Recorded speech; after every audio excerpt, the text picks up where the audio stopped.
လီလီယာနာလည်းတုံတုံရင်ရင်နဲ့အပြင်ထွက်လာပေမဲ့မျက်လုံးကိုတော့မှိတ်ထားပါတယ်။စီဘက်စတီယန်ကမစိုးရိမ်ဘူးသူမကိုအေးအေးဆေးဆေးပြောပြီးသူမရဲ့မျက်လုံးတွေကိုသူ့လက်ချောင်းတွေနဲ့အတင်းဖြဲပေးလိုက်ပါတယ်။သူမဟာဂျိုသားတွေကိုမြင်လိုက်ရပြီးတိတ်ဆုံးသွားပါတယ်။နောက်ထပ်လူတစ်ယောက်ကလည်းဂျိုသားတွေကိုမြင်သွားပြီးသူ့ရဲ့မီးညစ်ထားတဲ့ secret ကိုယိုစိမ့်နေတဲ့ကားစီလောင်စာတွေထဲကိုပစ်ချလိုက်တာကြောင့်ပောက်ကွဲမှုဖြစ်ပြီးအရာအလုံးမီးဟုံးဟုံးတောက်သွားပါတယ်။စီဘက်စတီယန်ဟာတိတ်ဆုံးသွားသူတွေရဲ့ခန္ဓာကိုယ်ထဲကနေဝိညာဉ်တွေရွှေရောင်လင်းတန်းတွေအဖြစ်ထွက်ခွာသွားတာကိုမြင်လိုက်ရပါတယ်။အဲ့ဒီအချိန်မှာပဲအန်နာဆိုတာစီဘက်စတီယန်ရဲ့စိတ်ကူးထဲကပုံရိပ်ရောင်တက်တက်တာဖြစ်တယ်ဆိုတာကိုသိလိုက်ရပါတယ်။သူမကသူ့ကိုကယ်တင်ရှင်တယောက်အဖြစ်ချီးကျူးပြီးလူတိုင်းရဲ့ဝိညာဉ်တွေဟာအခုဆိုပိုကောင်းတဲ့နေရာကိုရောက်သွားပြီဖြစ်လို့သူလှုပ်တာမှန်တယ်လို့ပြောပါတယ်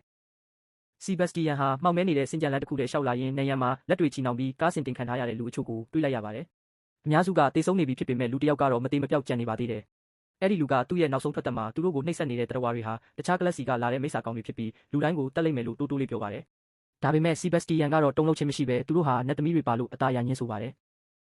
သူကတေခါနီးလူရဲ့မျက်လုံးတွေကိုအသားရပိတ်ပေးလိုက်ပြီးအဲ့ဒီလူရဲ့ဝိညာဉ်ကောင်းကင်ဘုံကိုလွင့်ပြန်သွားတာကိုစိတ်ထဲမှာမြင်အောင်နေပါတယ်။ခဏအကြာမှာတော့စီဘက်စတီယန်ဟာသူ့ရဲ့နောက်ထပ်သားကောင်တွေကိုရှာဖွေဖို့ထွက်လာပါတယ်။ဆေးဆိုင်တစ်ခုထဲကိုမျက်လုံးကိုအဝတ်စားနဲ့စီးထားတဲ့အမျိုးသမီးတစ်ယောက်ဝင်သွားတာကိုသူသတိထားမိလိုက်ပါတယ်။သူမကသူ့ရဲ့ခြေတံကိုကြားလိုက်ရပြီးရက်တံကသူဘယ်သူလဲလို့မေးပါတယ်။သူမကသူမကိုသူမကလေးရလို့မိတ်ဆက်ပါတယ်